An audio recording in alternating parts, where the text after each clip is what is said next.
relationship, and we assist him through sliding out of his business over a 2-3 year period, and a slightly different structure there. So, you know, once the agent joins as an individual, it's just an exceptional approach where the proposed sponsor brings that agent or that team leader across, and we start opening up these discussions in that regard. And there are people in this room, from James to Steve to everyone, that can facilitate those kind of discussions to make sure that we have the right team structure to fit that team leader when they wish to join us. How many team leaders in the room? 1, 2, 3, 4. So it's not super common? Not yet. Not yet, yes, not yet. This is a really big opportunity, not only for you to increase your production significantly, but also be a much better attraction agent, a recruiting agent. It gives you an opportunity to talk to agents about how you can help them be better. We're all better together. And so by having them come to your team, if you're a producing agent, a good producing agent, they want to come to your team because they see value in what you're doing because you're a productive agent. So it's never been a challenge for me to have agents. In fact, I turned many agents away from my team because they just weren't a fit. They weren't a fit culturally. They didn't have the right makeup to be successful. They just didn't suit my team structure. So, but it's a really great opportunity to attract agents. So I'll attract agents because they want to be on my team, but they don't come to my team. I then just bring them to eXp. Stephen.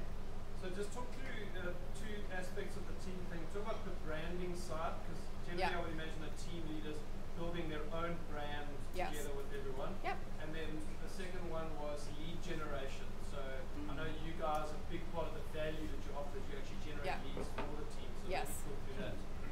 So yeah, there's a couple of different things. So we're seeing really two different types of teams in terms of branding. Like at least in North America, we see two types. So one is it's under your name, right? Now, other ones are not under your name, they're under a brand, which actually makes it more saleable and can help more people buy in.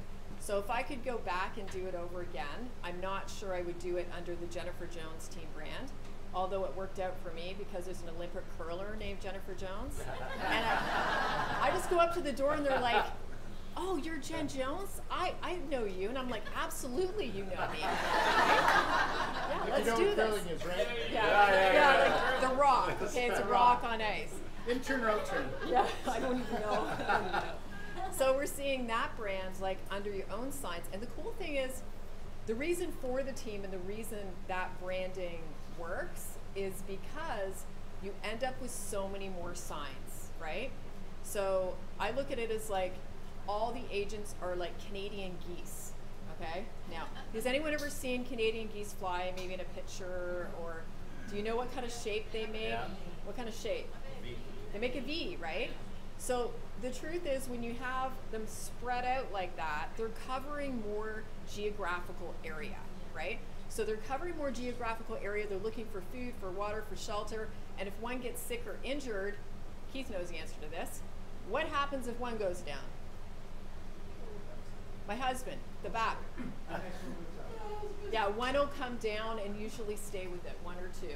And that's part of the idea of this team. So branding wise, you can do it under your name. And you would do that if you're already set up under your name and you're getting a lot of signage out. So who here is doing quite a few deals and you have a lot of signs out? Put your hand up. Okay, yeah, Brad, a perfect example. And exactly what Brad was saying. He's branding using open house boards, as you call them, right? You've got boards everywhere. Like how many boards did you put out? 3,500 or something last year? Yeah. So the important thing is you've got that kind of branding, okay? And then as you get more money, then you move to, we do some radio, right? We do a ton of sponsorship within the communities. So it could be, you know, a Christmas party we're holding, or we're donating money to the food bank or to the animal shelter. So you're constantly running things that help build your brand. The other way of doing it, again, is basically a group of you who are decent producers getting together and saying, okay, let's form a partnership or a group. We will now put a name on it because we're going to get more signage, right, out there, and we're going to get more buy-in from other agents that now want to be a part of this bigger group that has a bigger platform, right? Does everyone understand that? Okay. So for us, for lead gen, I know Stephen wanted me to touch on lead gen. So again, like Randy and myself, so I started out, my 3rd year of real estate, I made 1.1 million gross commission income. That's back like 7 years ago. So by doing that, my level of service could no longer maintain at that same level that was going to bring in those repeat referral clients, right? So when you're at a point you're maxed out and you can no longer do it really, really well, you have to start bringing in other people. So I automatically, because I was generating so much business and doing so many open houses, like to a point of, I do like 18 over like a weekend, like crazy, even some of them 12 on a day. I would do 15 minutes, 15 minutes, 15 minutes, 15 minutes. I would actually have like a caravan of people coming with me. I would give them raffle tickets at each house that they hit, and then at the end we would do refreshments and prizes, right?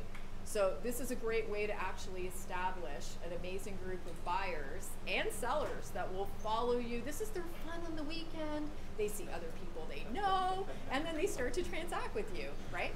So that's one way, is creating the business through your sphere, through open houses, all of those. And then what we did is, in order to generate more consistent business for everybody, we actually went to a paid lead service. Okay, so that's actually called Sync in the US, Commissions Inc. Do you have paid lead services here? Somebody Online needs. lead gen? Okay, now through eXp we also have KV Core, so that's our CRM, and we use Make It Rain, Revenues. There's a couple other things we can use there to generate business as well. But you can do that even through creating and boosting ads through Facebook platforms, right? Paid Instagram, paid, who uses TikTok?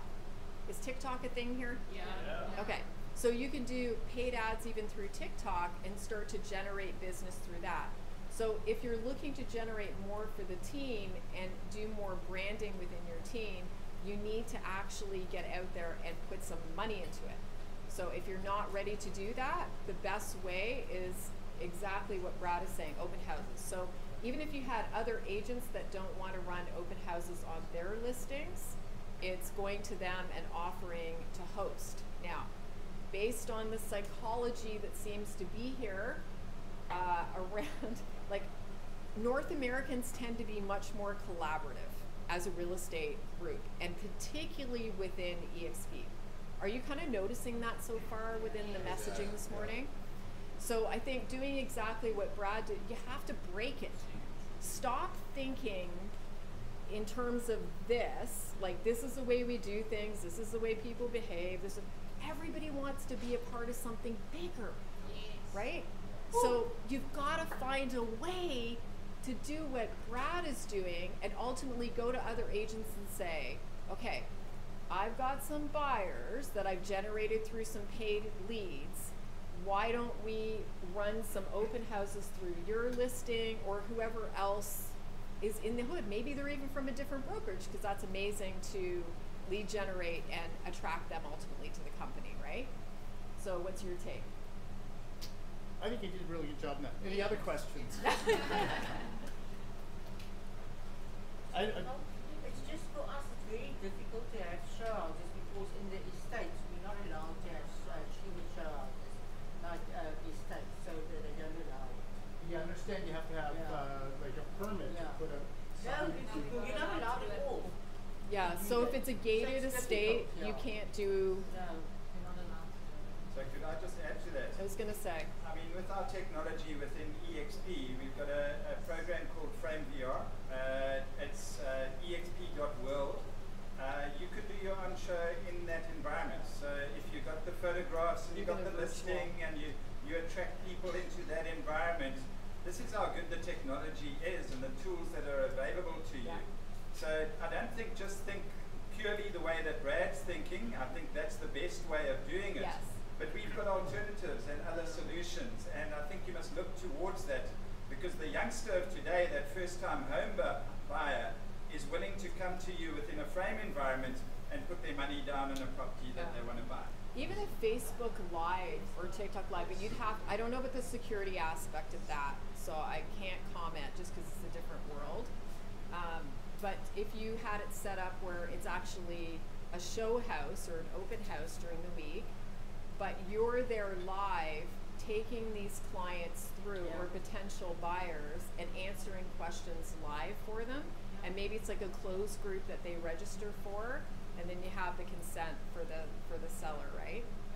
There's got to be other ways to do it, so I think it's just thinking outside the box and come up with some other solutions. James, what was your question? Oh, Randy, yeah, thanks, Jen. So partly answered, but mine's from more of a practical cost perspective. So I'm running a team and I've got expenses. Yes. And it's great to have events and promotions and NGOs and donations. How do you take on all those costs yourselves, or do you pass any of that on to your agent team? Great question. I do partner with, this is really interesting. So my sponsor, Phil Hahn, we do a lot of events together. And Phil and I pool our money together and split it. So every event, we split the cost 50-50. As far as my team, those are all my costs, but I will have my agents pay for some of it depending on what it is. And that is based on the commission split I have with my agents on my team. So if they're on a 50-50 split, they'll pay sometimes 50% of the cost of whatever that is. So we do some cost sharing that way. But yeah, running a team is expensive. And maybe I have another question.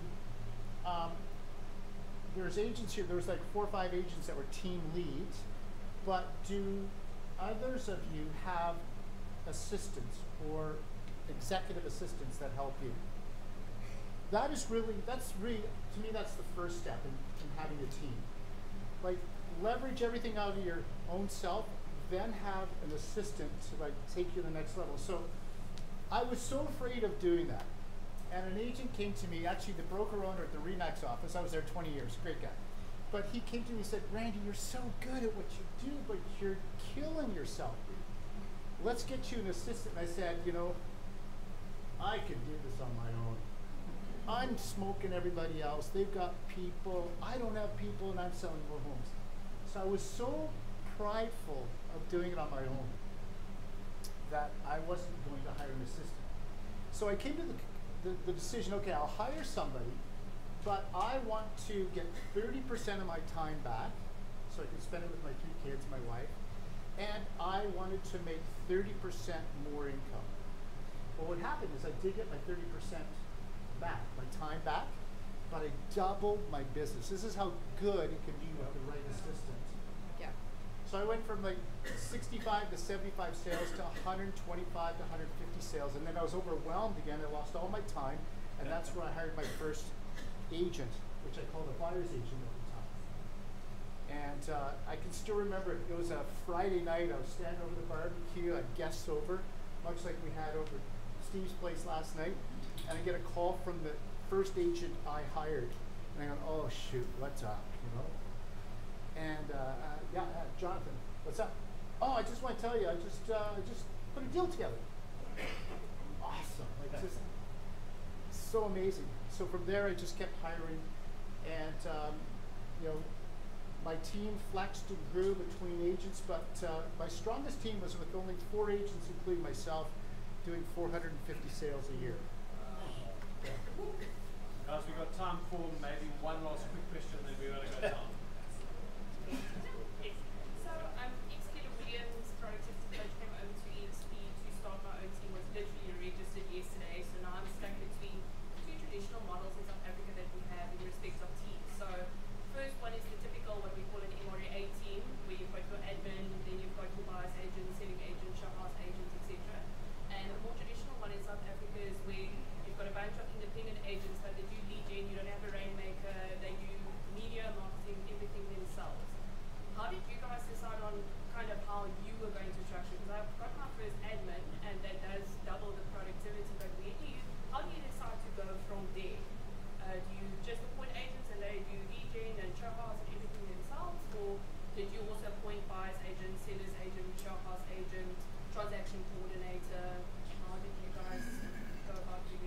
I just wung it.